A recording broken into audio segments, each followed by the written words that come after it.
automakers, and market movers. This is The Pulse with Francine Lacqua. Good morning and welcome to The Pulse. I'm Anna Edwards in London, in for Francine Lacqua this morning. Now, the European Commission President has described relations with China as being, quote, at an inflection point. Ursula von der Leyen was speaking at the opening of a summit in Beijing that China has cut short amid simmering tensions over trade and the war in Ukraine. As our cooperation has deepened, so have the imbalances. We have reached an inflection point.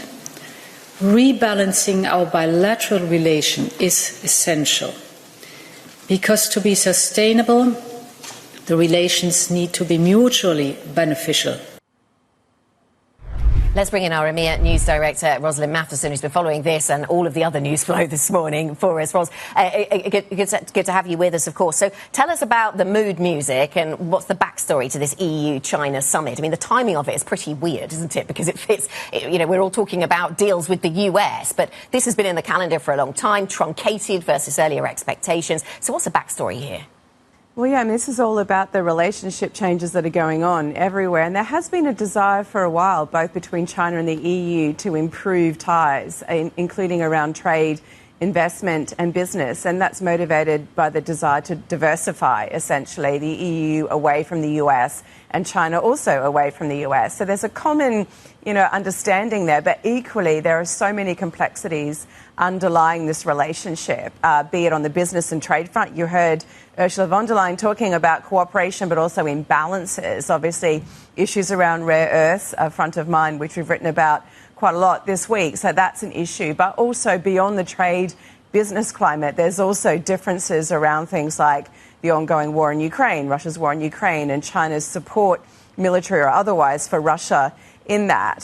So there are tension issues and they kind of overshadow that. And the natural question is, like, how close can you draw when you have a bit of natural suspicion of each other, in the sense that Europe wants China to open up its economy. China says, we've opened up for you already. And a difference of, like, who's actually the one who's causing the imbalances here. Yes, and I think our expectations are pretty limited as to what really is delivered by this particular trade conversation because of the complexities you describe. Meanwhile, it's not long until August the 1st. We're focused on the US-EU trade conversations. I know our reporting tells us that a deal could be in sight. Let's just have a listen to how President Trump has been talking about this potential deal. We've offered such a deal to the European Union, where we're in serious negotiations, and if they agree to open up the union to American businesses, then we will let them pay a lower tariff.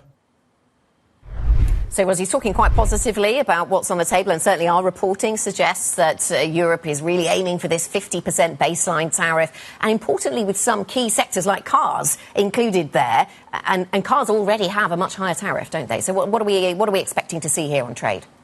Well, that's right. So maybe 15 is the new 10, perhaps, for everybody. And you can see a lot of countries now saying, well, actually, 15% we'd consider that a result. I mean, it's still, by the way, a 15% tariff, so it's not nothing. But that seems to be what the measure of success, and not just for the EU. But as we know from our reporting, as you say, there is this, they are coalescing around 15%, potentially also for the EU. But there are also those sectoral tariffs. And the question is, can you navigate those down?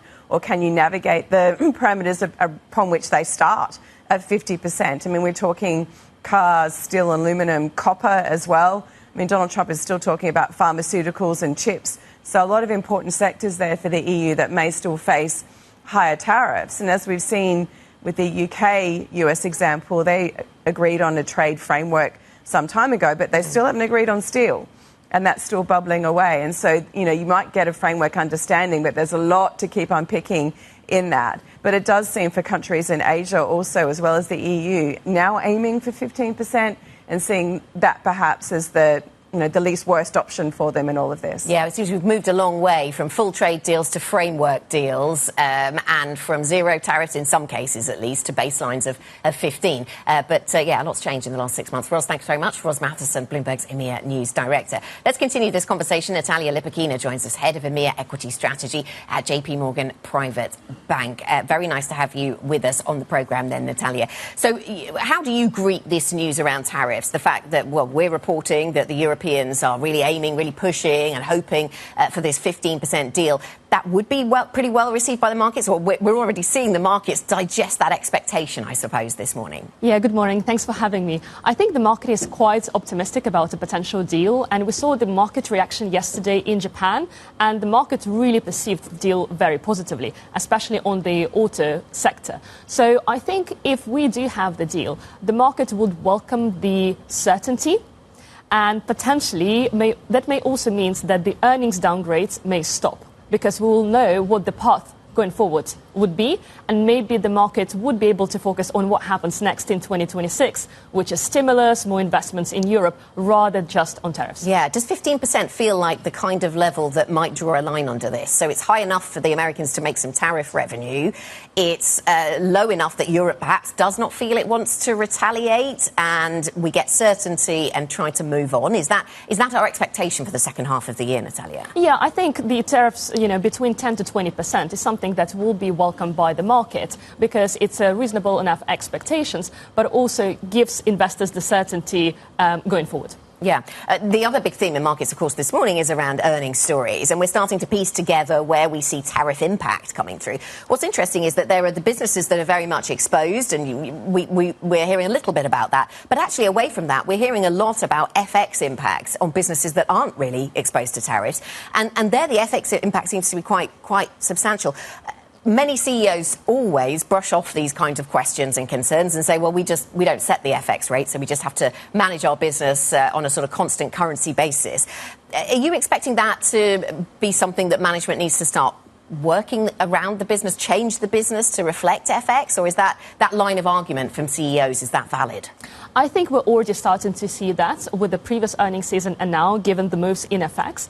And this is the reason why you see very different guidance from companies that are more domestically oriented in Europe, because they are just less exposed to FX, and those that are the exporters, because the exporting businesses, they do have exposure not just to tariffs, but to FX. And we're seeing that with the companies reporting, they're now stating what the FX impact actually is. Some companies will be hedging their FX risks, some companies will not. But it's definitely a very big theme for the European corporates, because for a very long time we had a strong dollar. And strong dollar was a very big tailwind for those exporters. And now things have shifted, meaning that now the strong euro is actually a bit of a headwind for those businesses. Yeah, and what's your overall conclusion so far for the European earnings season? It's still early days. We haven't got all the pieces in place, of course. But just this morning, we saw quite a lot of companies confirming guidance. Last quarter, we saw some of that, but we also saw some companies withdraw guidance completely. Does this feel a little calmer, this quarter versus the last one, or is it far too early to make that kind of bold statement? I think it was fascinating to see that actually a lot of companies confirmed their guidance in the previous quarter. So coming into this quarter, we actually expected a very similar playbook, that a lot of companies may confirm their guidance, but just make some assumptions about the tariffs. And it's fascinating to see what is happening in two specific sectors, because if you look into financials, both in Europe and in the US, we're seeing very strong numbers. We're seeing good trading, we're seeing deregulation in the US, and in Europe and the US, the AI trade is ongoing. We heard from industrial companies in Europe, the data center growth is very strong. We heard overnight from the mega cap companies in the US about raising of capex guidance. So overall, that leads probably to another positive earnings season, and we think that companies will beat their expectations. Yes, going into this earnings season, once again, looking for reassurance around the AI theme, I suppose. And I guess the takeaway from Alphabet is that we have that reassurance, is it? Because, yes, there's a huge amount of capex that they need to invest, but they justify it by saying, well, it's because consumer demand is so high. Does that underscore or does that set the stage for something pretty positive from tech names? It hasn't been the case from all of them, has it? Some of the chip names have been a little weaker. Yeah, you clearly see the difference between the AI trade and the rest of the market, for example, in auto segment. But in terms of the AI, that we already heard this actually positive news last week when some of the industrial companies reported in Europe. They hinted that data center growth is very strong. And that is a great takeaway from the tech companies, for the industrial companies, and also for some of the utility companies as well that are exposed to the AI. So overall, all the companies that have exposure to the AI theme are reporting quite solid numbers. Yeah, OK, so that's the tech theme. I want to ask you about the banking sector, because that's a sort of standout theme today. From the earnings reports, we had strength, in particular around FIC revenue from some of the big banking names here in Europe. I mean, our first question when we see real strong performance around FIC is to ask the CEOs, is it sustainable? cycle? And we often get quite positive responses to that question from senior management at some of these banks. I mean, what kind of volatility assumptions are you making as we go into the second half? Because that's got to be a key driver, a key metric to watch for the banks. Absolutely. And we saw that volatility in April, May, June. And that's why I think a lot of banks are actually reporting very strong growth numbers this quarter. But I don't think it's just about trading, right? Because going into the second half of this year and the next year, we expect growth to stabilize in Europe and in the US. And that should fit really well for the European and the US banks. And if you look into Europe, there is a lot to actually vote for the next year. Is the German stimulus, is the German investment, and the European banks can be very positively impacted by that. And what are the big themes that you're investing around then, Nataliia? I mean, you mentioned some of the German themes, and they've clearly done very well already this year. Is there still that global enthusiasm for that theme, for German defence, German industrials, or do others stand out to you? I think it's fascinating what's happening in Germany specifically, because just this week we heard the confirmation that the private investment will be 631 billion, which is twice of what the market was expecting before. So if you look into the overall stimulus from public companies as well as the government, we're looking for more than 1 trillion of support over the next couple of years. This is massive. This is really big. And we think that this is the theme that is likely to be dominant in the markets in the next couple of years in Europe. So therefore, our preference for the more domestically oriented businesses in Europe. Yes, I mean, it sounds like a really positive theme from an investor perspective, something to get behind. The doomsayers say, even when Germany has a big budget, it struggles to spend it. It struggles to get the money out of the door. Is that something that stands in the way of success? Well, I think that will be a wait-to-see story for the next year, because this year the market focuses on FX story, on tariffs, and we're not really seeing the impacts of the fiscal stimulus yet. And that's why I think the market is still looking forward to what happens next. Absolutely, there are concerns around how much will actually be spent. But overall, given the numbers that we're seeing, we're quite positive. OK, Nataliia, thank you very much. Thanks for joining us. Nataliia Lipikhina, head of EMEA equity strategy at JPMorgan Private Bank. So we talked about some of the earnings stories there. Well, one that was very interesting late in the day stateside was Tesla, of course. And that stock continues to deteriorate a little bit in pre-market this morning, down by 5.8%. Elon Musk, of course, warning of a hard year ahead. Could we have a few difficult quarters? Yes, was the answer to that question on the call yesterday. And analysts noting that the company's near-term outlook then does look pretty difficult. Of course, the Big Beautiful Bill changed the incentives that exist to buy electric vehicles in the United States. And that still is a big part of the business in the US for Tesla. Now, coming up on the programme, the ECB is expected to pause rate moves for the first time in over a year. We'll discuss that with Point 72 Sören Radde. That conversation next. This is Bloomberg.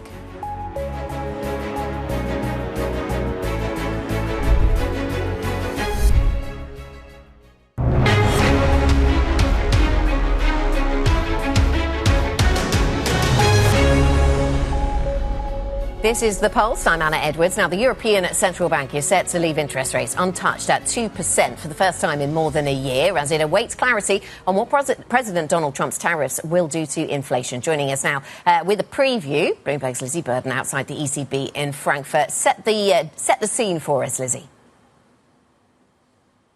Well, Anna, as you say, a hold expected today by all but 2 economists in our survey. But what's changed between now and the last meeting is that threat of a 30% tariff on the EU from President Donald Trump. Now, our reporting suggests that actually EU officials are just around the corner from a 15% tariff deal with Washington. But according to our economists, that would still necessitate cuts in September and December from the ECB, because 15% is still higher than that 10% base that was in June's forecasts, which suggested that they would still need a cut in September. And then you layer on the sectoral levies, and so that's why they see 2 more cuts this year. It becomes even more complicated if you have 30% tariffs, of course, because then you have to factor in the EU's retaliation and the inflationary impact of that. It could actually counter the disinflationary impact of the US tariffs. Look, we await the details, as does the the Governing Council, which is precisely why I would expect Lagarde to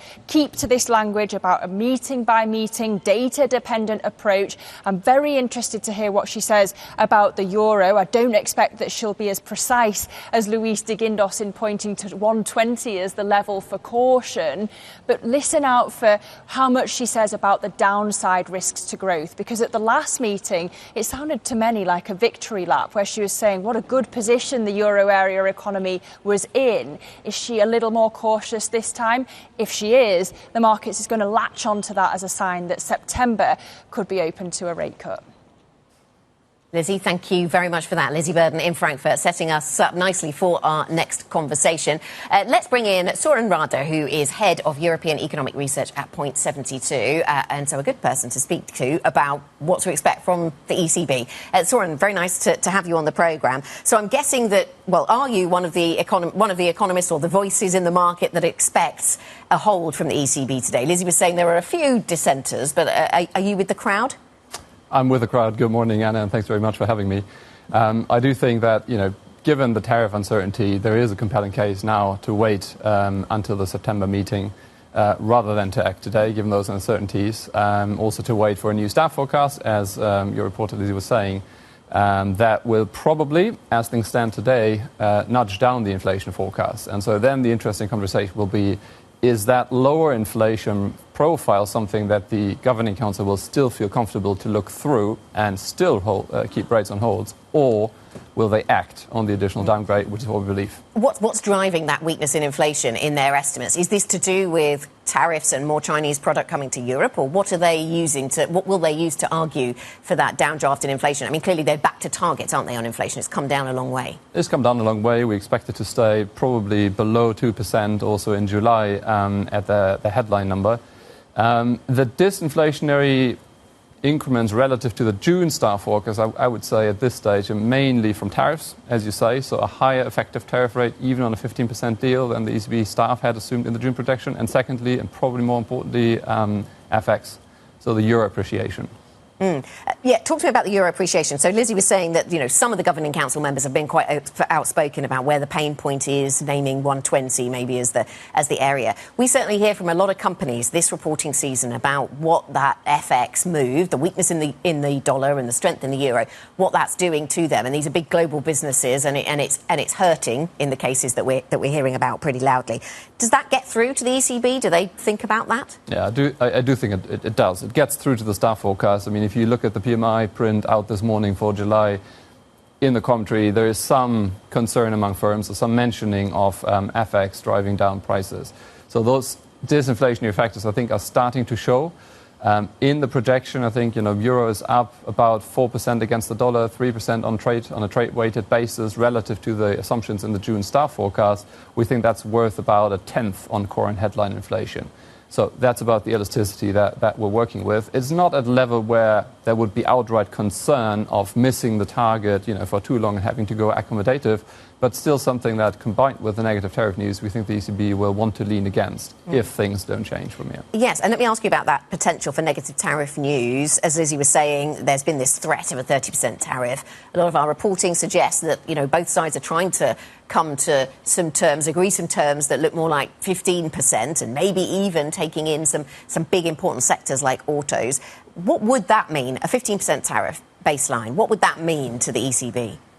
So to the ECB, I think, like I said, the staff forecast in June was predicated on a 10% rate. So relative to that, it would be worse. It wouldn't be, I think, the end of the world. And also we need to see details, obviously. Like, for example, there were a number of categories that may or may not get exempt: aircraft, spirits, medical devices. So what fraction of trade gets exempt? What's the effective increase in the tariff rate? Is it going to be closer to 10 or closer to 15? My hunch would be the latter. Then there are some questions about sectoral tariffs. Will that be known by the time of the September Council? I'm not sure if we'll know what the pharma tariff rate will be, for example.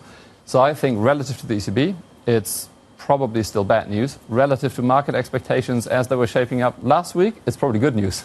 Yes, indeed. And that seems to be why the market yesterday and today has responded so positively after the Japan deal. So are you expecting 2 rate cuts then from the ECB? I mean, we've just talked about a whole range of things that might happen, so maybe it's difficult to have a base case. But Lizzie was talking about September and December. For some people, they see rate cuts then.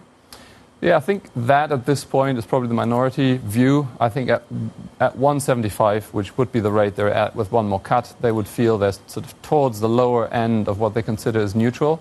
Going beyond that, I think, would require them to see really downside risk and, maybe recession risk or persistent undershooting that would prompt them to go into accommodative level, and don't see them going there. So one more cut. Yeah, I mean, what's the link between the tariff number we get and recession? I know recession and, 2 quarters of negative growth is a very academic exercise because you can be nearly in recession and that still feels pretty gloomy. But what's the link between the rate of tariff that we get and how quickly or for how long we end up in recessionary conditions in Europe? Yeah, so I can talk about my own forecast. We have a drag from tariffs of 0.6% on the level of GDP in the euro area, conditioned on a 15% tariff rate, which has been our post-Liberation Day assumption as it happens.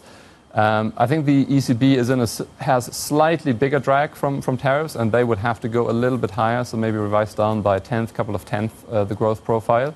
So that will be mildly disinflationary, but it doesn't get you to a place where there's fear of recession, particularly looking ahead at 26 and the fiscal stimulus that was discussed in the previous segment. Yes, and does that leave France as the bit sort of weak link in Europe then? Because Germany clearly has the firepower to try and do something about the challenges it's facing, and we're seeing a lot of that in terms of fiscal spending. Spain and Italy had been telling very positive stories over the last year or so, whereas the French narrative is a bit more complex. Is that the weakness at the moment for Europe? Absolutely. So, if I had to place a bet today, I'd say Germany is going to grow well above 1% and above the current Bloomberg consensus. France is going to grow below 1%. Certainly, if they were to enact the fiscal consolidation that Prime Minister Bayrou is proposing, I don't think that will happen. But even if they consolidate by 0.5% of GDP rather than by 1%, I think that would be enough to push growth below the current assumptions that the government is making, below 1%, and that gap opens up between France and Germany. Yeah, and you don't think they do that fiscal consolidation because you just don't think the politics will make it work? It won't go through in Parliament, is my assumption. So that is one. I think, secondly, it will be very hard. It would be an unprecedented fiscal consolidation. OK, Sören, thank you so much for joining us. Sören Radde, Head of European Economic Research at Point72. Great voice to speak to ahead of the ECB meeting then today. Coming up, Tesla boss Elon Musk warns of rough times ahead for the EV maker following lacklustre earnings. More on that next. This is Bloomberg.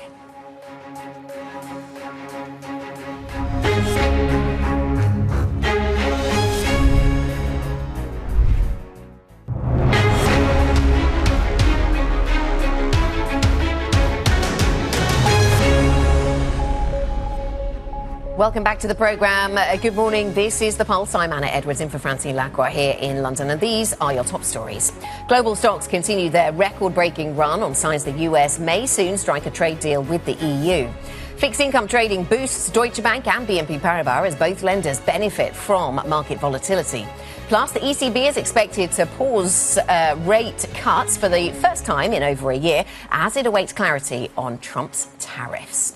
Let's get to some breaking news around the UK economy then. We've had numbers coming through in terms of the PMIs for the UK. I can see the composite number has come in a little below where the prior number was, still in expansion territory, so it's come in at 51. That's below the prior. It's also below the survey, so that perhaps a little bit disappointing from a composite perspective. Looking at the services number, that does look to be the area of weakness. Of course, that matters most for the UK economy, being predominantly services, 51.2. So again, services still expanding, but not as much as before and not as much as had been anticipated. Manufacturing actually doing better than prior and better than survey, but that's not where the balance of action is in the UK, no doubt. So you can see a bit of movement in the pound, the British pound against the dollar, a little bit weaker this morning at 135.56.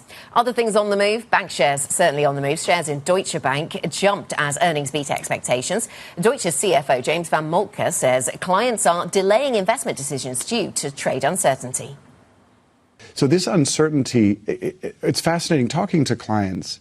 The impact on any given client's business of the tariffs, whatever the arrangement will be, can be very varied, depending on the foreign content and what they sell in the United States, depending on where the manufacturing takes place, how much intellectual property, and the supply chain underneath it. So it's a very varied thing. But as a consequence, until people see sort of what the final agreement is, it's very hard to make investment decisions. And so that is absolutely holding people back.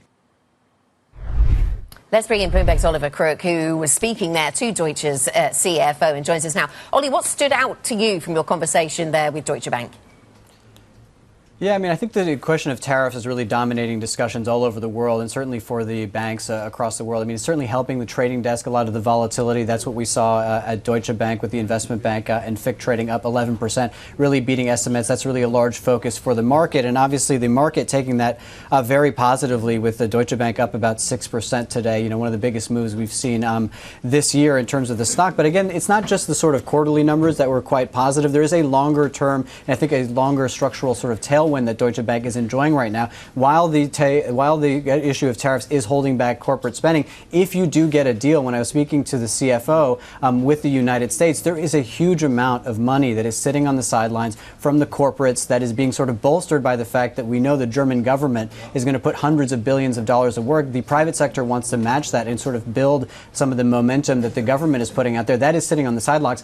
That is something that could come in a little bit later in the year. He was saying that also Deutsche Bank is benefiting from this Buy Europe, Trade, Sell America. The clients he speaks to all across the world, he said he was in a long trip in Australia talking to a number of institutional clients who are looking to gain more exposure to Europe and less from the United States. There is the question, of course, of defense spending. Deutsche Bank is singularly well positioned to benefit from that with a lot of the large defense players here in Germany. So these are all sort of very structural sort of tailwinds pushing forward, a kind of for Deutsche Bank able to tell a fairly bullish story this morning, and something that the government, I should say that the market is certainly supporting, with the stock moving so much to the upside of more than 6% right now. So the reaction in markets really positive, and in the near term, a lot of focus on that FIC revenue and doing really well there. What's the longer term story then, the longer term plan around Deutsche Bank, Ollie? Yeah, so this is something we've been talking to the CFO today about, but also the CEO a little bit earlier in the week. And the question is, can they capitalize on some of this momentum, some of this tailwind to kind of springboard looking forward in terms of making Deutsche Bank sort of a bigger player in one of these European champions that we keep hearing about from Mario Draghi that you absolutely need coming out of Europe? Can Deutsche Bank be that in the world of banking? Christian Sewing earlier in the week was pointing to the fact that this is a bank that has a lot more offerings than some of the other competitors, has a full suite. But again, Anna, when we look at the scale and the sort of difficulties that the Europeans have had at scaling, you go back 25 years, Deutsche Bank's market cap was about half or a third the size of what it was at JPMorgan, which is now an $800 billion company. Today, it is 13 times smaller than JPMorgan, the biggest bank in the United States. So again, is this an opportunity basically for Deutsche Bank to start looking and capitalizing on the business that is going to be coming in, potentially looking at acquisitions within Germany, potentially looking at acquisitions around the rest of Europe for it to become a true European champion in the way that it might have been, before the financial crisis? That is something that I'm not getting quite the purchase that I would like from the CEO and the CFO. This is maybe a fantasy of the sort of the financial journalist, but increasingly I think this is a fair question when you think about the volume of money that is going to be flowing into Deutsche Bank over the next couple of years with the initiatives from the German government. Okay, the creative minds of financial journalists. Ollie, thank you very much. Oliver Crook with the latest there on Deutsche Bank. Let's stick with the banking sector. BNP Paribas shares are also up after it reported better than expected profit, largely thanks to the company's fixed income traders. Once again, that's an area of strength. They offset a 15% fall in equities revenue. Here's what the CFO told us about the potential impact of US tariffs. In our central scenario, we have taken up that there would be tariffs of, let's say, around 15%. So the main thing is that uncertainty tapers off. And then if it is something around these kind of levels, it should intrinsically be manageable. Let's get to Tom Metcalf, who leads our EMEA finance coverage here for Bloomberg. We had the CFO there talking about their central scenario. I spoke to the Roche CEO earlier on today, told me they had 20 scenarios. I don't know how many scenarios the banks are running. But what stood out to you then from the BNP earnings, Tom? I mean, it's the same story around fixed strength, I suppose. Yeah, fixed income strength. I think possibly an interesting aspect was their equities trading being so far down. That really runs counter to what we saw with the big Wall Street banks. So that's kind of interesting. It seems like their clients either went to other banks or perhaps were not as interested in kind of playing the equity markets. But yeah, absolutely. Really strong fixed income strength. And I think just the messaging as well from that bank, very bullish, much like Deutsche Bank, looking ahead to second half and saying, things are looking quite rosy for us, despite all the kind of geopolitical turmoil and uncertainty that, of course, lies ahead. Yes, and a sort of sense of stability coming through in my conversations, our conversations on the earlier show with the Lloyds Banking Group CEO. I mean, the stock's pretty flat this morning. What was the story out of Lloyds? Yeah, it looks to me very benign, right? Again, bellwether for the UK economy. They're not seeing any sort of painful kind of loan loss provisions coming through. I think the big story there for Lloyds is they're just waiting for the Supreme Court decision on the motor finance case, because that will probably dictate how the sort of year they have, I suspect. Yes, and they took some provisions, didn't they? And they didn't increase those today. And I mean, that was everyone's expectations that they wouldn't, but they didn't. And so maybe at the margin, that's something good. Thank you very much. Thanks for bringing us the update on the financial services sector. Tom Metcalf then with that for you. Let's pivot from the banking space to cars. Elon Musk is warning of a hard year ahead for Tesla, adding to the car maker's woes after it reported one of its worst quarters of the last decade. The CEO pointed to the pending loss of electric vehicle incentives in the United States, saying it could be late 2026 before Tesla will see the fruits of its work on driverless cars. We probably could have a few rough quarters. I'm not saying we will, but we could. Q4, Q1, maybe Q2. But once you get to autonomy at scale in the second half of next year, certainly by the end of next year, I think I'd be surprised if Tesla's economics are not very compelling. Let's bring into the conversation Bloomberg's global autos editor, Craig Trudell, who's with me on set here. We just set out that size and scope, worst in a decade in terms of these numbers by some measures. Craig, I mean, what stood out to you about Tesla? For me, it was all of this sort of contradictory commentary around how exactly this robotaxi business can be stood up or will be stood up. In one breath, there's the emphasis on just how their technology allows for them to scale up, and then in the next breath, it was but we're being paranoid. They also acknowledge that they have a safety driver in the vehicles that they have deployed. In next markets where they want to bring vehicles, they'll actually have people behind the wheel in supposed robo-taxis. That's not very robo-taxi. Not very robo. Yeah, exactly. So, it is, of course, real potential here in terms of if you are able to put cars on the road that legitimately can drive themselves. Also, if just a sort of regular consumer as opposed to company-owned cars can do this. Absolutely, it would be a major deal. The issue has been that for years and years now, Musk has said that this is just around the corner, and he has not been able to realize what he's predicted. Yeah, this is a business in transition. I was reading Liam Denning's piece for Bloomberg Opinion this morning, and he was talking about this is a company that's currently about EVs and renewables because of the credits. So they sell EV cars and they get these big credits, and in the future it wants to be one that's about AI and robotics. But bridging that gap is difficult. Any sense that they can deliver on robotics and autonomous driving? Yeah, I mean, I think you can put together sort of slick demos that can get people excited. I think people are really geeked when they see their humanoid robot handing out popcorn at this diner that they just opened in LA. That's cool, but when is that going to be a business? When is that actually going to do, in Musk's words, useful things? And even he is very iffy about when exactly, those robots will be able to sort of generate any revenue anytime soon for the company. Full self-driving has been successful in the sense that it's additional revenue for each, customer that they can convince to pay for that. But the sort of percentage of people who are buying Teslas and willing to fork out as much money as they're charging is quite small. Yeah, OK, that's interesting. And then in other autos news this morning, we had a big fall in EU car registrations. You wouldn't think that, though, from the performance of car stocks today, because it seems that the car sector yesterday and today is all about the tantalising prospect of 15% tariffs, which in this weird world we're in sounds like good news. So take us back to the car registrations, and do they tell us anything new? Yeah, a more than 5% drop. That's the steepest in almost a year. It is by no means a sort of disaster. We're roughly flat year to date in Europe, but that's off a pretty low base where we're still struggling to get back to where we were before the pandemic. In terms of why stocks are moving the way they are, as you say, it's a bit of a head scratcher because 15% is by no means welcome development, and yet it is better than the alternative, which right now is 25% on top of the 2.5% that the U.S. was charging before the Trump administration came in with its reciprocal tariffs. And so, a big sort of bet going on within the markets that the deal between the U.S. and Japan will essentially be a template for the rest of the world, that we may see South Korea, Europe follow suit with something similar. And I'm sure a lot of the detail will be important here, won't it, Craig, in terms of that? If we get 10 or 15, does that include the 2.5 that we previously had, or is that additional? All of that will no doubt feature in our reporting, and we'll be looking for that detail. Thanks very much, Craig, for joining us. Global Autos editor Craig Trudell.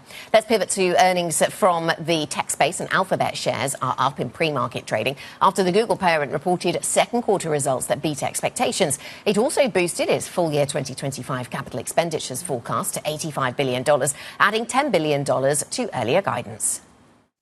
Q2 was a standout quarter for us, with robust growth across the company. As you saw at I.O., we are leading at the frontier of AI and shipping at an incredible pace. AI is positively impacting every part of the business, driving strong momentum. A positive story there being told on AI. Let's speak to Bloomberg's Shirley Zhao, who's with us in Hong Kong. So a good set of results for Alphabet, a positive response in the stock, even though they announced this big increase in capital expenditure, which spooked people for a moment, Shirley. What did you make of it?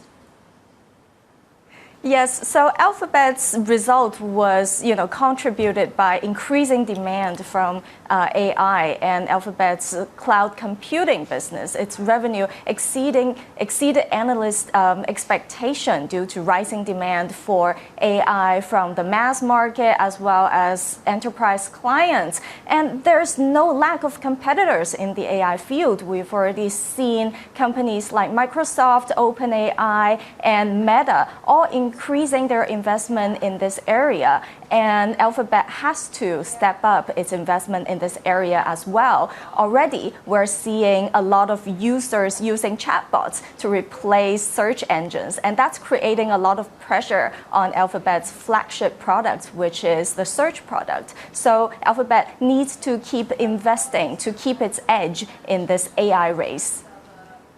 Yeah, technology stories are very diverse these days, aren't they, Shirley? And we go from one area, AI, where there's a huge amount of excitement, to an area where we've seen lukewarm results, maybe that's the way to describe them, from the likes of IBM. What did you take away from those numbers?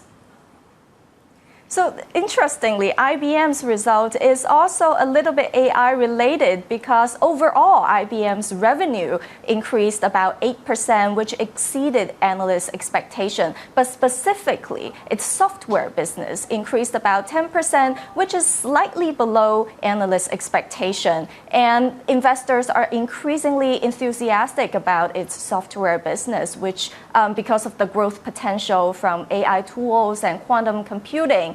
And IBM is facing a lot of pressure of meeting investor enthusiasm. And perhaps that helps explain why there's a lukewarm reception of IBM's results for the latest quarter. Shirley, tell me your thoughts on this other story, which I think is really fascinating. We heard from President Trump overnight. He was at an event that was setting out America's plans in terms of AI, and he was talking about the AI tech race as if it's the space race. He was using that kind of big language, I suppose, to talk about the battle here. He also admitted that he had considered attempting to break up NVIDIA. He did that in a room where we had tech bosses, including Jensen Huang, the CEO of NVIDIA. I mean, what did the market take away from that story? Yes, what a revelation. So basically, President Trump's reason for considering this is that he wanted to increase some competition in the AI chip making field. But he was soon reminded by his aides that it would be very difficult to do that because NVIDIA has a multi-year lead in this field and it's way ahead of any other competitor globally. And during the AI summit in Washington, Trump also praised Jensen Huang for doing a good job. And this came after the U.S. allowed NVIDIA to resume exporting AI chips to China. So for now, it's perhaps a little bit difficult to interpret if there would be any follow-up on this episode. I guess a lot of investors and observers are just waiting and seeing if this leads to anything else material coming forward. Yeah, Shirley, thank you very much. Because Shirley Zhao reporting there from Hong Kong. And staying with President Trump, he is planning to visit the Federal Reserve later today. He'll tour the construction site. He's criticised many times for cost overruns amid his attacks on Fed Chair Jerome Powell, of course. In recent days, Trump has said that he does not plan to fire Powell before the end of his term. But the US president has not fully closed the door to removing him over his handling of that $2.5 billion renovation project. So we'll see what President Trump has to say when he is on site at the Fed. Coming up on the programme, what do nations need to do to ensure they strengthen their defence sectors in the long term and in a sustainable way? With the industry very much in the spotlight, we'll discuss that with our next guest. This is Bloomberg.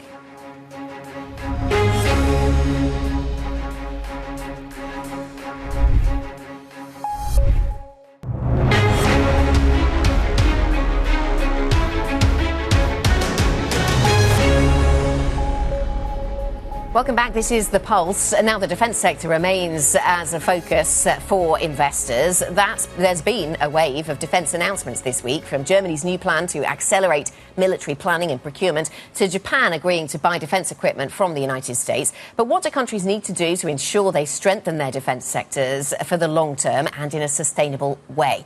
Joining us now to discuss is Fenella McGerty, Senior Fellow for Defence Economics at the International Institute for Strategic Studies. Fenella, very nice to speak to you. Thanks for joining us. So, I mean, lots of European countries are trying to do this, and they're thinking about what money they spend on which kinds of defence. How are they taking the people with them on this? Are European countries all managing to convince their populations of the need to spend more on defence? What's your thoughts?